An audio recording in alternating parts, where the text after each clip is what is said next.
आज हम third year political science के paper first western political thought and isms में अरस्तू का अध्ययन करेंगे।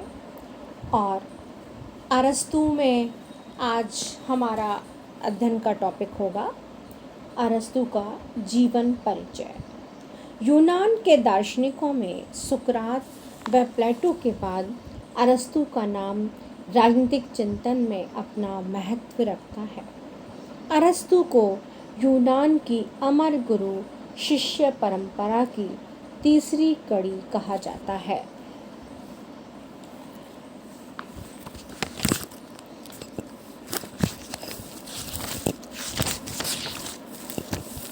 पश्चिमी जगत में राजनीति विज्ञान अरस्तू से ही प्रारंभ हुआ।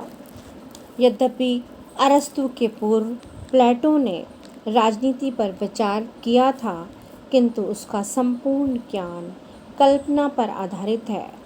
वह अपने कल्पना लोक में ही खोया रहा, उसे वास्तविकता से कोई सरोकार नहीं रहा। प्लेटो की पद्धति निगमनात्मक है और वह केवल इस बात पर विचार करता है कि आदर्श राज्य कैसा होना चाहिए। यथार्थ राजनीतिक स्थिति से उसे कोई मतलब नहीं है। ऐसी स्थिति में हम उसे दार्शनिक ही कह सकते हैं, विषय पर क्रमबद्ध रूप में विचार करने वाला वैज्ञानिक नहीं। इसके अतिरिक्त प्लेटो ने राजनीति विज्ञान को स्वतंत्र विज्ञान का पद नहीं प्रदान किया। वह राजनीति शास्त्र को नीति शास्त्र का ही एक अंग मानते थे। अरस्तू ने राजनीति विज्ञान को नीति शास्त्र से पृथक किया। अरस्तू का जन्म 384 ईसा पूर्व में मकदूनिया के तट पर स्टेगिरा नामक स्थान पर हुआ था। वहाँ उसके पिता शाही चिकित्सक थे। मकदूनिया में राजतंत्र था और नगर राज्य नहीं थे।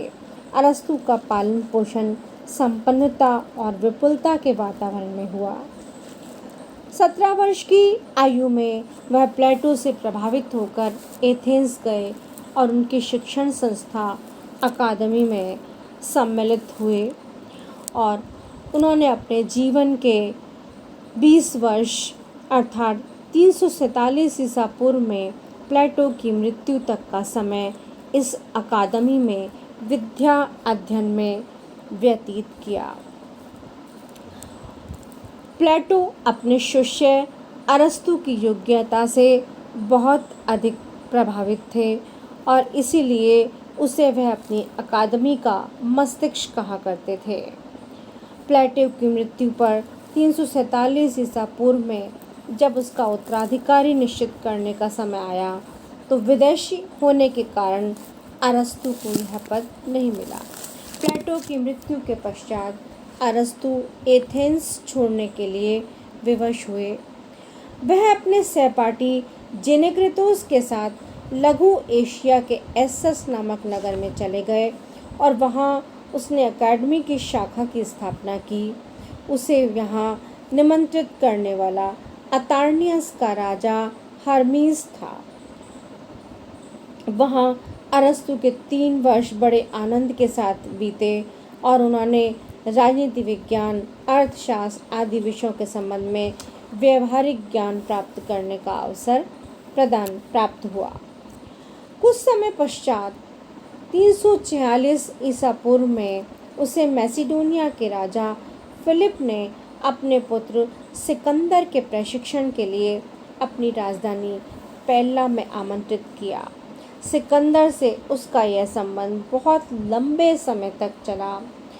इसी समय 342 ईसा पूर्व में उसके मित्र हर्मियास के एक ईरानी सेनापति ने धोखे से हत्या कर दी। अरस्तू को इससे बहुत गहरा आघात लगा और उसने उस पर एक गीति काव्य की रचना की और इस घटना से वह इस निष्कर्ष पर पहुंचा कि विदेशी बर्बर जातियों पर यूनानियों का आधिपत्य होना चाहिए। अपने प्रसिद्ध ग्रंथ पॉलिटिक्स में उसने इस सिद्धांत का प्रतिपादन किया तथा इसी उद्देश्य को ध्यान में रखकर उसने सिकंदर को प्रशिक्षित किया और उसे यूनानियों का नेता तथा बर्बर जातियों का स्वामी बनने के लिए प्रेरित किया। एथेंस लौटने पर अरस्तु ने अपने गुरु की अकादमी जैसा एक नया विद्यापीठ स्थापित किया। इसे ल्यूकियोन तथा लाइसियम कहा जाता है क्योंकि यह लीसियम नामक यूनानी देवता के मंदिर के पास उद्यान में स्थित था। अरस्तु की आदत बैठकर पढ़ाने की नहीं थी। वह प्राय शिष्यों के साथ घूमते हुए उनके प्रश्नों के उत्तर देता था और इसी प्रकार पढ़ाया करता था। अतः उसे भ्रमणशील दार्शनिक तथा उस विद्यालय को पर्यटक विद्यालय भी कहते थे। 328 ईसा पूर्व में सिकंदर ने उसके भतीजे कैलिस्थेनीस की हत्या करवा दी। इससे उसके विद्यालय में सिकंदर विरोधी वातावरण उत्पन्न हो गया। 323 ईसा पूर्व में सिकंदर की मृत्यु का समाचार पाते ही एथेंस ने यूनानी राज्यों की स्वतंत्रता की घोषणा की और स्वतंत्रता की ओर से यूनान में शासक बनाए गए अंतिपातेर के शासन के विरुद्ध युद्ध छेड़ दिया। अरस्तु अंतिपातेर का मित्र था, अतः उसे अपनी प्राण रक्षा के लिए एथेंस से भागकर यूबोइया टापू के खाल्किस नगर में शरण लेनी पड़ी। भागते समय उसने कहा था कि मैं एथेंस वासियों को दर्शन के विरुद्ध दूसरी बार अपराध करने का मौका नहीं दूंगा। अरस्तु के एथेंस से भागने के बाद उस पर यह आरोप लगाया गया कि उसने हर्मोइस की प्रशंसा में लिखी कविता में धर्म विरुद्ध बातों का प्रतिपादन किया है। डायोजेनिस लर्टियस ने इस स्थिति का वर्णन करते हुए लिखा कि अरस्तु को इन सब घटनाओं से इतनी निराशा हुई कि उसने 322 ईसा पूर्व में 62 वर्ष की अवस्था में विषपान द्वारा आत्महत्या कर ली।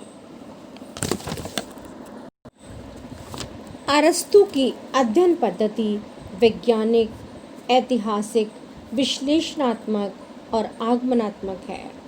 वह जिन तथ्यों का अध्ययन करता है उन्हीं विषयों से निष्कर्ष निकालता है। उनके चिंतन में इतिहास व घटनाओं का विश्लेषण व विवेचन किया जाता है और निष्कर्ष प्राप्त किए जाते हैं।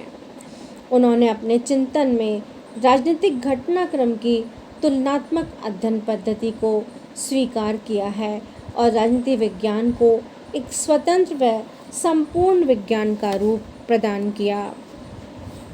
अरस्तु ने प्लेटो के विपरीत अपनी समकालीन और भूतकालीन राजनीतिक संस्थाओं का सावधानीपूर्वक पर्यवेक्षण और अध्ययन किया। कहा जाता है कि अपनी पॉलिटिक्स की रचना से पूर्व उसने लगभग 200 संविधानों का अध्ययन किया था। इस प्रकार उसके हाथ में आकर राजनीति विज्ञान अनुभव सिद्ध और आगमनात्मक हो गया। अरस्तु ने प्राणीशास्त्र, प्राकृतिक विज्ञान, ज्योतिष शास्त्र, शिक्षा, मनोविज्ञान, तर्कशास्त्र, अर्थशास्त्र, राजनीति विज्ञान, भाषण, कला और काव्य लेखन आदि सभी विषयों पर ग्रंथ रचना की, जिनकी संख्या कुल मिलाकर 400 के लगभग बतलाई जाती है। राजनीति शास्त्र पर उनकी जो सबसे महत्वपूर्ण पुस्तक है, सबसे महत्वपूर्ण रचना है, वह है पॉलिटिक्स। पॉलिटिक्स 8 भागों में विभाजित है। इस प्रकार राजनीति विज्ञान में अरस्तु का नाम प्रथम राजनीतिक वैज्ञानिक के रूप में लिया जाता है। अरस्तु की प्रतिभा से प्रभावित होकर फॉस्टर ने लिखा कि मानव इतिहास में बौद्धिक उपलब्धियों की विशालता और उसके प्रभाव की गहनता की सीमा में संभवतः उसका कोई दूसरा समकक्ष नहीं है। प्रसिद्ध राजनीतिक विचारक मैक्सी ने अरस्तू को प्रथम राजनीतिक वैज्ञानिक कहा है।